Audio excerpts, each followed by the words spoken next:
How reliable are our dates for the four canonical Gospels? Hi, everybody. I'm Robyn Walsh. I'm a scholar of New Testament and early Christianity, and I'm part of the Bart Ehrman Team. Today, I want to talk about the dates that scholars traditionally give to the four canonical Gospels: Mark, Matthew, Luke, and John. Let's get into it.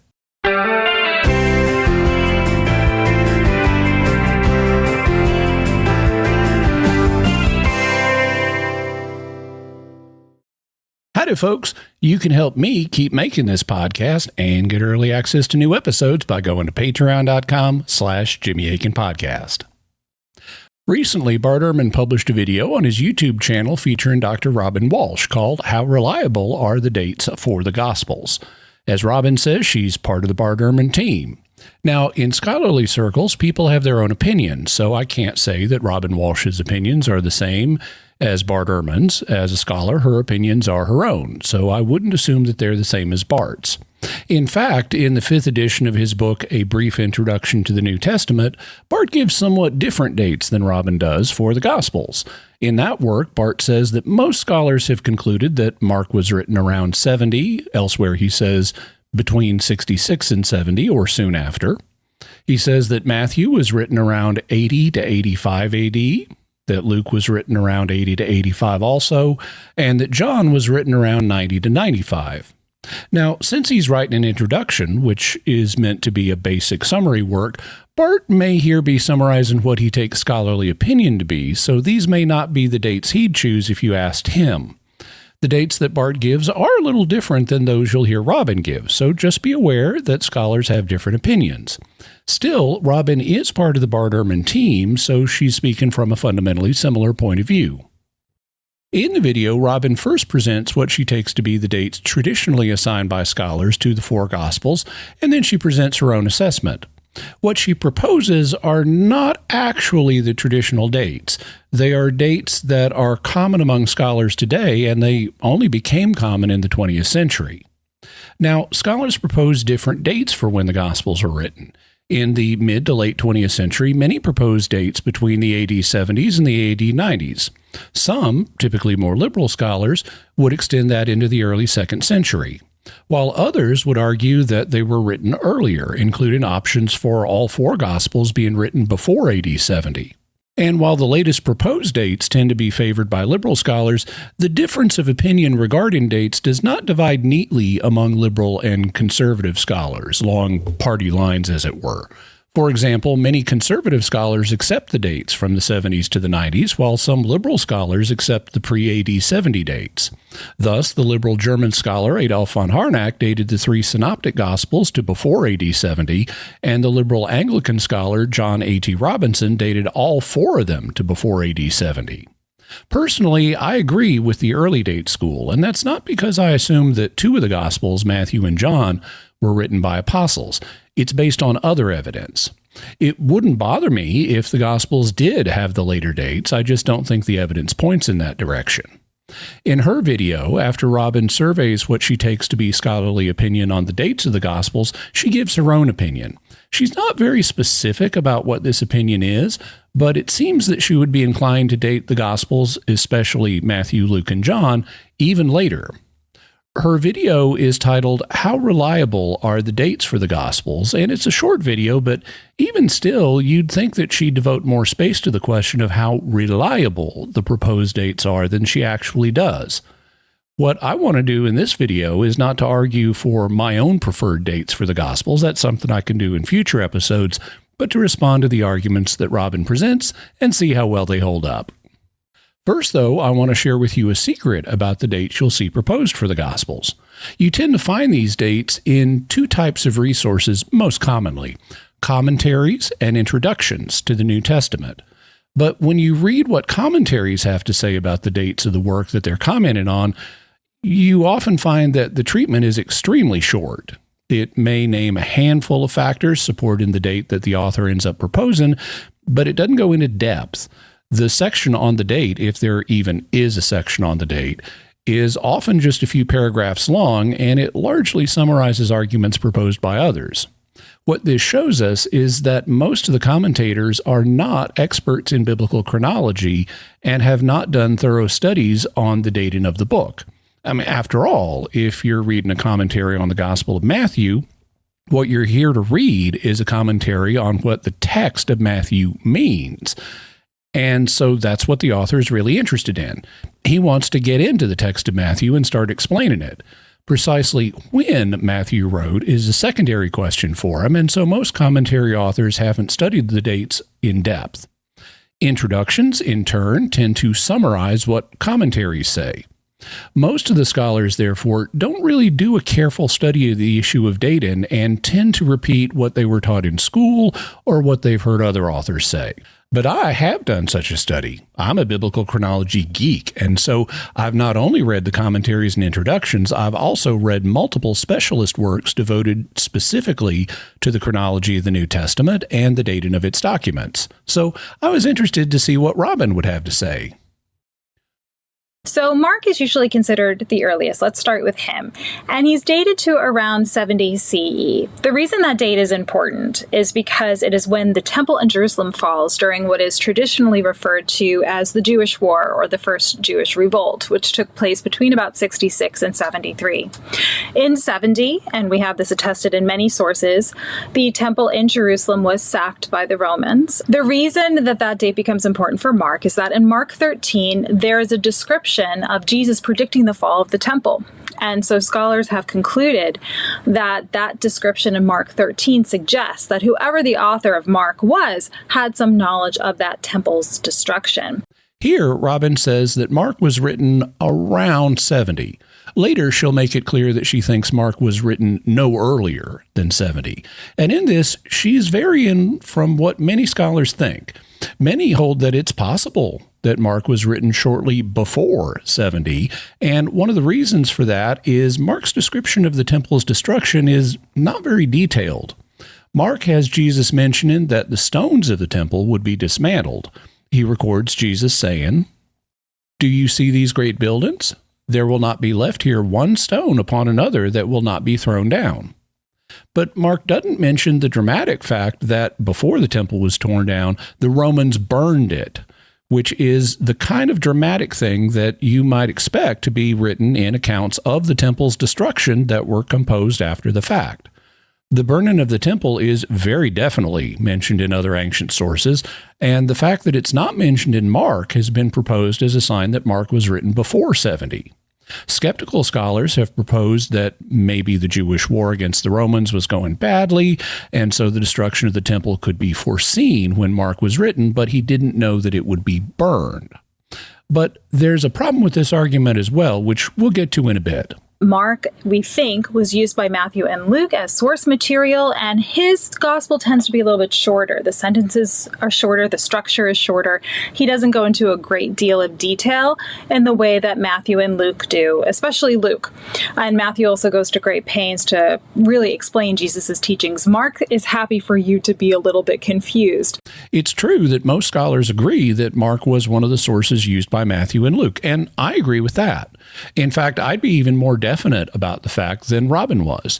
She said Mark was one of their sources, we think, which is a common scholarly qualifier, but I consider it basically certain that this was the case. Robyn then characterizes Mark's gospel as shorter. She first says this about Mark's gospel as a whole, which is certainly true. Mark's gospel is the shortest of the four canonical gospels. But Robyn then says that its sentences are shorter and its structure is shorter. I'm not sure what she means by saying its structure is shorter, but what does the length of its sentences have to do with anything? In context, Robyn would seem to be relating information about how we know Mark was one of Matthew's and Luke's sources, but the length of the gospel and the length of its sentences tell you nothing about that. If we look up the average sentence length in the Gospels, we find that Matthew's sentences are a little over 20 words long in Greek, and that Luke's are also a little over 20 words long.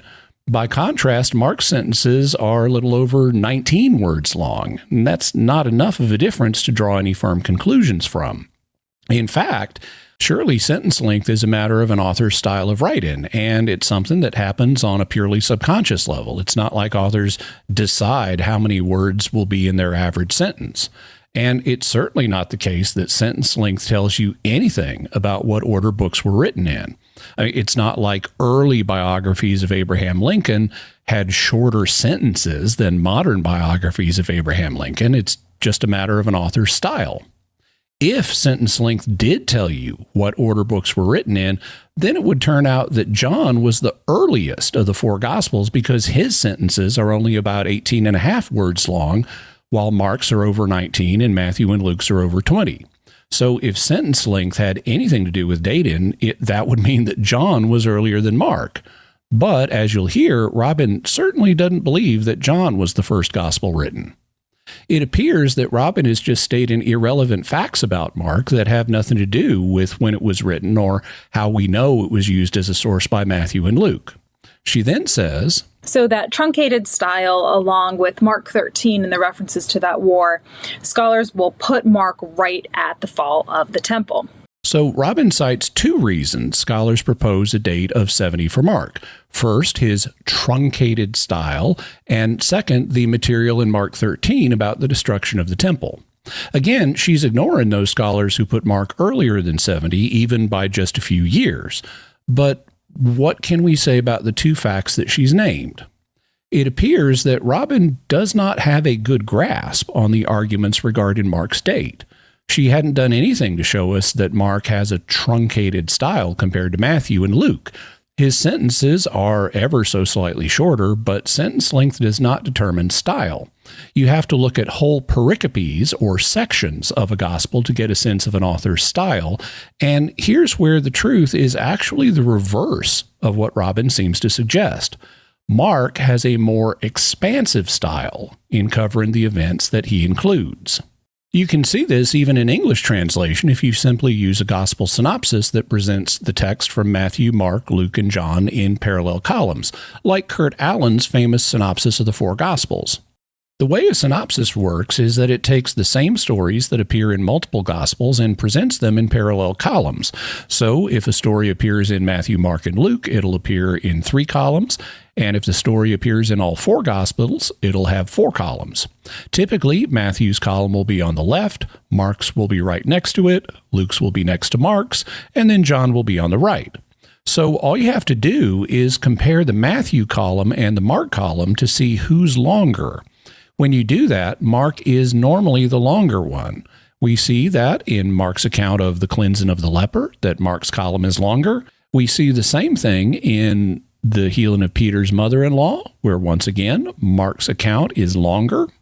We see the same thing in the stilling of the storm. Mark's account is longer.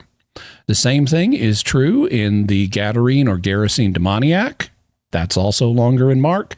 It's true in the healing of the paralytic. It's also true in the call of Matthew. It's true in the question about fasting. It's true about Jairus' daughter, and so forth. This is a regular pattern. Mark consistently tells the same story in more words than Matthew does. What's going on here is that Matthew is taking material from Mark and then abbreviating it because he has other material he wants to include in his gospel, but he needs to keep his gospel to the common length of a scroll, so he needs to abbreviate what he takes from Mark. It's simply wrong to say that Mark has a truncated style. He's actually more expansive in his style than Matthew is. What Robyn may be thinking of here is the idea that stories about Jesus grew over time as people exaggerated and added new details. This is a common claim among liberal biblical scholars, but the evidence indicates it isn't true. And once again, style doesn't tell you when a work was written. I could tell by the way that Matthew abbreviates Mark that Mark was written before Matthew, but that doesn't help determine when Mark was written unless you know when Matthew was written. So the only argument that Robyn has for the dating of Mark is her claim that it shows awareness of the destruction of the temple. But even that doesn't tell her it was written after the temple's destruction in 70. And she knows that because listen closely to what she says in her initial assessment of when Mark was written. How do I feel about that? Maybe I'll save that all for the end, a longer discourse on that. But I'll say that putting it right at 70 is really the earliest you can go. I think that, you really are accommodating there the idea that maybe there might have been an oral tradition or something like that predated Mark actually being written down, but we also don't have great evidence for that. So I would say that 70 is as generous as we can be. So she assures us that right at 70 is really the earliest you can go, and that 70 is as generous as we can be. In saying this, she's given her own opinion rather than summarizing the general view of scholars. In his introduction to the New Testament, Bart Ehrman wrote, "Many scholars believe that the Gospel of Mark was written during the late stages of the Jewish war against Rome, 66 to 70 CE, or shortly after its conclusion when the temple itself was destroyed."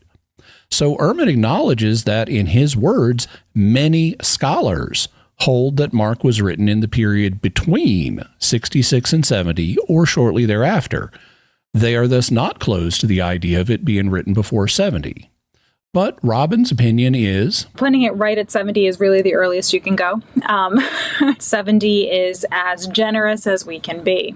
Though many scholars disagree. And notice what Robyn said right between these two things.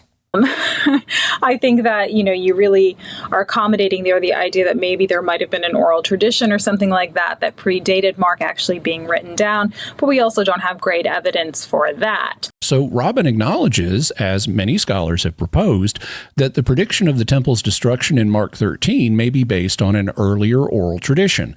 And that's correct. In fact, Jesus was far from the only person who predicted the temple's coming destruction before it happened. Multiple other people predicted it as well. This is the other problem with the argument that I mentioned earlier. So the mere fact that the temple's destruction is predicted in Mark 13 is not an argument that Mark 13 was written after AD 70. What you'd need to show that is that Mark 13 contains specific details about the temple's destruction that could not have been guessed prior to 70. And we've already seen that it doesn't have those. In fact, it omits the blindingly obvious fact that the temple was burned, which someone writing after 70 would have known. Robyn also says that we don't have great evidence for Mark 13 being based on an earlier oral tradition, but here she's just blowing smoke. There were multiple people before AD 70 who predicted the temple's destruction. I can tell you about them in a future episode, and there's no reason why Jesus couldn't have been one such person. Further, Mark 13 presents itself as the recording of an earlier oral tradition. That's what the Gospels do. They present oral traditions about Jesus that were earlier than the writings of the Gospels themselves. And there's the fact that Mark 13's description of the destruction of the temple omits key details someone writing after 70 would have known. So this is just a bad argument, and it's the only one Robyn has, since she's also wrong about Mark's style, and Mark's style as an author doesn't tell you in what decade he wrote. Given the number of problems with both her factual statements and her reasoning, I suspect that Robyn may have never made a detailed study of the chronology of Mark and is simply repeating what she's heard other people say. And since Mark is the linchpin for dating the other Gospels for Robyn, this does not bode well for the dates she'll propose for them. When it comes to the dating of Matthew, Robyn says, after that, usually Matthew comes next, and he's usually dated to around 80. And this is more or less because scholars presume that it would take about a decade for the Gospel of Mark to circulate widely enough. And remember, publishing in antiquity was something not like today. It didn't happen in mass production. If you wanted to read something, you had to have somebody copy it at great expense and labor. So the idea there is that Mark was maybe circulating, whoever Matthew was got a hold of it, wanted to either write his own version, write maybe a better version in his mind, or maybe explain some of the aspects of Mark he thought were confusing. And so he takes Mark as source material and produces his own gospel. So scholars give that, again, about 10 years as a process in time, but that's purely speculation and really just kind of a guesstimation of how long it might take for that to get into Matthew's hands. So Robyn says that scholars date Matthew to around 80 because they, in her words, presume that it took about 10 years for Mark to get into Matthew's hands. This date is in line with the one in Ehrman's introduction, where he said that scholars have estimated it being written between 80 and 85. That presumption, though, is itself problematic because it assumes a model in which Christians were largely uninterested in having written accounts of what Jesus said and did, and so they didn't have any purposeful distribution of Christian literature, with only occasional copies being made and shared. Robyn's right that they didn't have modern publishing, where a book is launched with thousands of copies being put in print at once, but the model of Christians being uninterested in having written accounts of their own Savior's life is wrong. You can read about that in the excellent anthology, The Gospels for All Christians, edited by Richard Bauckham. Christians were interested in literature about Jesus, and although a book might not launch with thousands of copies in print, it could launch with multiple copies in print. Just like today, ancient authors tend to keep a copy of what they wrote in addition to the one or more copies that they gave to others. In fact, the book of Revelation was written to the 7 churches of Asia, so if each one of those received a copy, plus the copy that John kept for himself on the island of Patmos, that would be at least 8 copies to launch the book. And it only took weeks for a book to be shipped from one part of the empire to another. So we don't need to propose that it took 10 years for Mark to get into Matthew's hands. We only need to propose a few weeks. This reveals how unreliable the 10-year estimate Robyn proposes is. In fact, she acknowledges, but that's purely speculation and really just kind of a guesstimation of how long it might take for that to get into Matthew's hands. And that's correct. It's pure speculation, and not even well-grounded speculation. With that, plus the fact that Robyn's date for Mark is super shaky, the answer to Robyn's question of how reliable are the dates she proposes for the Gospels is looking like not very. When it comes to the dating of the Gospel of Luke, Robyn says, similarly, Luke is dated about 10 years after that, so maybe 80 to 90, giving him a little bit of time to get a hold of Mark and what other source materials he may have had. In his preface, he talks about having talked to some people who may have been eyewitnesses. That might have been more rhetorical than actual, but he does say that he consulted a lot of different sources to write his piece. So about 90 for his production. So Robyn initially says that Luke was written between AD 80 and 90, but then she pivots to saying it was written around 90. This date is a bit later than the one in Ehrman's introduction, where he said most scholars date Luke to between 80 and 85, the same time frame as Matthew. However, Robyn gives us no real arguments for this position. She alludes to Luke needing to get Mark and his other source materials together, but she gives us no reason to think, even if you grant that Mark was written in 70, that it would take Luke 20 years to do this. This is, once again, pure speculation based on a model where Christians were largely uninterested in producing literature about Jesus, so that this happened on a timescale of decades. When it comes to dating John, Robyn says, and then John, which has very different teachings, a very different style, a bit more philosophical, you might even say, than the other Gospels, a little bit more, some people would even say theological in its tenor and its descriptions of Jesus' status. That is usually dated later to maybe the late 1st century, early 2nd century. The irony with that is that he's actually, the Gospel of John, our earliest scraps of papyri of the New Testament are actually of John. So interesting there that that's the case. But John is usually considered something of an outlier, although some scholars do debate this, and dated to a much later kind of theology. So Robyn says that John's Gospel is usually dated to the late 1st or early 2nd century. This is a date later than the estimate Ehrman provides in his introduction, where he said that most scholars date John to between AD 90 and 95. That would be the late 1st century, but not the early 2nd century. The reasons that Robyn gives for this date include that John is written in a more philosophical style and that it makes stronger theological claims about Jesus' status, which implies a later theology. The first of these, the philosophical style, has nothing to do with dating. An author who is more interested in philosophy is going to write in a more philosophical style. So what that tells you about is the author's interests, not when he is writing. The second of these arguments is referring to the fact that John's Gospel contains explicit statements about Jesus' divinity. This is what is known as a high Christology. For example, John 1:1 says, "In the beginning was the Word," implying that Jesus existed in heaven before his birth. In John 8:5, Jesus says, "Before Abraham was, I am," again implying his preexistence. In John 10:30, Jesus says, "I and the Father are one," implying their equality. In John 14:9, Jesus says that seeing him is the same as seeing the Father. And in John 20, verse 28, Thomas acclaims Jesus by saying, "My Lord and my God." And there are other passages in John. The other three Gospels also contain declarations of Jesus' divinity, but they're not as obvious for people coming from a Greco-Roman or a modern background than they would be to someone coming from a Jewish culture. The problem is that individuals like Robyn are taking these as indications of a late theology, and that's not true. In fact, scholars like Robyn and Bart often hold that St. Paul's writings are the earliest in the New Testament, and St. Paul has a high Christology.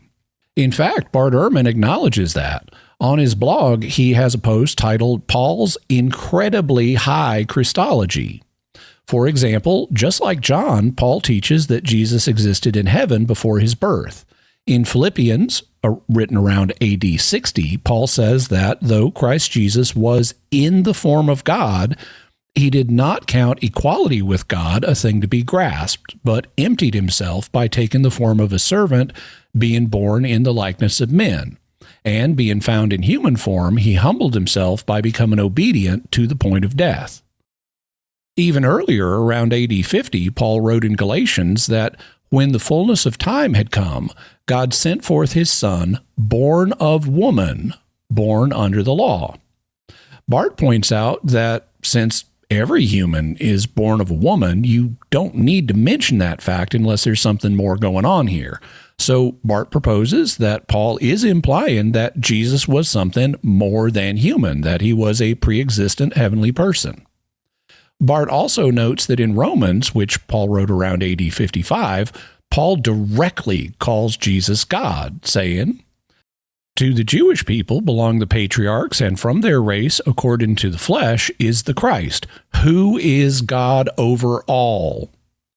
So even Bart agrees that Paul referred to Jesus as God, and he concludes his post by saying, "If someone as early in the Christian tradition as Paul can see Christ as an incarnate divine being, it is no surprise that the same view emerges later in the tradition as well. Nowhere does it emerge more clearly or forcefully than in the Gospel of John." What this means is that you can't use John's high Christology to give John a late date. If Paul, writing in the AD 50s, has the same kind of high Christology, then there's no reason that John couldn't have been written just as early on theological grounds. I'm not saying that John does date from the AD 50s. I'm just saying that this argument from Robyn and similar scholars is worthless. Robyn has now gone through each of the four Gospels and proposed what she takes to be the date scholars usually assign to them. She's glossing over other scholars who disagree, but now she offers her own assessment. So that's the general landscape of how we date the Gospels. What do I think of that? I think it needs a rethink. I agree. I think all the arguments we've heard thus far are lousy, so I definitely agree that this whole approach needs a rethink. But what does Robyn think about what we've heard thus far? I think that as a starting point, it's not bad. And I would say that I'm comfortable with it being post-war, the dating. I think that all of the Gospels are post-war, post that Jewish war, not because of Mark 13 per se. Okay, let's see it. Mostly because the kind of practices that Jesus promotes in the Gospels through his teachings. Although he as a young man does things like go to the temple, he otherwise does not require the temple to be a part of what we might consider the Jesus movement or early Christianity. In fact, he sort of presents a version or an interpretation of the Jewish scriptures and of, we might even say, a form of Judaism that doesn't require the temple. So something that would have been very relevant to a period of time after the fall of the temple, obviously. Obviously, except for two things. First, we know that there were other forms of Judaism that existed before the fall of the temple that did not require attendance at the temple services. For example, that was the position of the authors of the Dead Sea Scrolls. They believed that the Jerusalem temple had become corrupt, and they refused to worship there. But the Dead Sea Scrolls were written before the Jewish War, and so there were already versions of Judaism that did not require temple worship. And second, as Robyn noted, Jesus himself did attend the temple. It's just that the Gospels don't require this for all Christians. Can you think of any other reasons besides being written after AD 70 why they might not require that of all Christians? How about the fact that there were numerous Gentile converts coming into Christianity through the ministries of St. Paul, St. Barnabas, and others in the AD 50s and 60s? In fact, the issue of how to deal with Gentile converts had already become so prominent that in AD 49, the Jerusalem church held a council in Acts 15 to decide whether they needed to be circumcised and become Jews. The answer was that they did not. But if Gentile Christians did not need to become Jews, then they would not need to worship at the temple. Oh, and the Gospels of Mark, Luke, and John are all written with Gentile Christians in mind.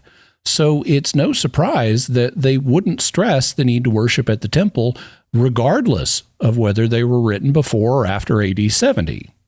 But what do we find in the one gospel that's clearly written for an audience of Jewish Christians, the Gospel of Matthew? What do we find Jesus teaching there? Well, in the Sermon on the Mount we read, "If you are offering your gift at the altar, and there remember that your brother has something against you, leave your gift there before the altar and go. First be reconciled with your brother, and then come and offer your gift." So here, Jesus expects that his Jewish followers will be offering sacrifices at the Jerusalem temple. And in Matthew 17, verses 24 to 27, St. Peter is asked whether Jesus pays the temple tax, and Peter says yes. Afterwards, Jesus points out that since he's God's son, he doesn't need to do this. But he urges Peter to pay the tax both for himself and for Jesus so as not to give offense to them. That makes it sound like Jesus is encouraging Jewish Christians to go ahead and pay the temple tax, which means that the temple was still functioning and collecting the tax. Finally, in Matthew 24, in his prediction about the coming destruction of the temple, Jesus says, "Let those who are in Judea flee to the mountains. Pray that your flight may not be in winter or on a Sabbath." This statement would clearly be superfluous if Matthew was written after the temple was destroyed and that flight had already occurred. We thus see that in the one gospel aimed at Jewish Christians, that it does presuppose that the temple is still there and functioning, and this gospel envisions Jewish Christians participating in its services. But Robyn says, So I think that something about the fall of that temple inspired the production of the Gospels. Maybe people thought this could have been the end of the world. This could have been when Jesus would return, and he didn't. So let's go back and think about his life and his teachings. What did we miss? And I also think that it presented, again, a version of Jesus's teachings and a way to carry forward that did not require something like sacrifice at the temple. So in my mind, the temple is gone by the time the Gospels are written. Well, that may be the way it is in Robyn's mind, but she hadn't established this by argument. It's just speculation, and there are other explanations for the same facts if the Gospels were written early. And now Robyn brings it all in for a landing. But whether or not they are late 1st century, early 2nd century, because our manuscript tradition is really just so late. And I really recommend the work of Brent Nongbree on this if you haven't seen already. His book, God's Library, goes through a lot of our early manuscript traditions and the papyri that we have. Because it's so late, I think we're being very generous by placing Mark, for example, as early as we do. I can recommend the work of Brent Nongbree too. In fact, his book, God's Library, is a really good read. But Robyn is seemingly misunderstanding the role that manuscripts play in dating works. Since no original copies of books from the ancient world survive, what datable manuscripts do is tell you that the book must have been written before the earliest manuscript that you have. We have manuscripts for the Gospels from the 2nd and 3rd centuries, from all four. So we know that they had to be written before those manuscripts, but the manuscripts don't really tell you anything about how far before the manuscript a book was written. And Robyn is just wrong to say our manuscript tradition is really just so late. Because it isn't so late. In fact, it's remarkably early. Even on Robyn's dating, the gap between the Gospel of John and our earliest manuscript of it is only decades at most. And again, on her datings, the gap between the other Gospels and our earliest manuscripts of them is around a century. That is not late. In fact, it is remarkably early. For example, our earliest manuscripts of Plato date from the 9th century AD, in the Middle Ages. But Plato's works were written in the 5th century BC, so that's a gap of 13 centuries. Once again, Robyn just doesn't seem to know what she's talking about. My own conclusion is that it does not appear that Robyn has done serious study on the dating of the Gospels. It appears that she has a superficial understanding of these issues that's largely based on what she's read or heard from others, not a serious, personal, detailed, and open-minded study of the question that looks at the issue from multiple perspectives. Her video also doesn't really address the central question it set out to answer. That question was, how reliable are our dates for the 4 canonical Gospels? But she barely goes into the question of how reliable the dates are. She provides almost no argumentation for the dates themselves, much less a significant assessment of how reliable we should regard those dates as being. And based on what she does present, I'd say that the dates she offers are not reliable at all. Just notice the number of things she admits. That description in Mark 13 suggests Mark, we think, was used by Matthew and Luke, and this is more or less because scholars presume that it would take about a decade. Mark was maybe circulating, whoever Matthew was got a hold of it, but that's purely speculation and really just kind of a guesstimation of how long it might take for that to get into Matthew's hands. John is usually considered something of an outlier, although some scholars do debate this. Something about the fall of that temple inspired the production of the Gospels. Maybe people thought this could have been the end of the world. Notice in particular the number of times she says things like suggests, we think, more or less, presume, maybe, pure speculation, and guesstimation. Let's hear it again. That description in Mark 13 suggests Mark, we think, was used by Matthew and Luke, and this is more or less because scholars presume that it would take about a decade. Mark was maybe circulating, whoever Matthew was got a hold of it, but that's purely speculation and really just kind of a guesstimation of how long it might take for that to get into Matthew's hands. John is usually considered something of an outlier, although some scholars do debate this. Something about the fall of that temple inspired the production of the Gospels. Maybe people thought this could have been the end of the world. So yeah, based on what Robyn has presented here, I don't think we can have any confidence in the dates proposed. Partly that's signaled by the number of qualifiers she's forced to include, but even more importantly, the arguments she provides are just lousy. Fortunately, there are much better arguments available, and I'll share them with you in future episodes. If you like this content, you can help me out by liking, commenting, writing a review, sharing the podcast, and subscribing. If you're watching on YouTube, be sure and hit the bell notification so you always get notified when I have a new video, and you can help me keep making the podcast. I do need your help to do that. And you can also get early access to new episodes by going to patreon.com/Jimmy Akin Podcast. Thank you. I'll see you next time, and God bless you always.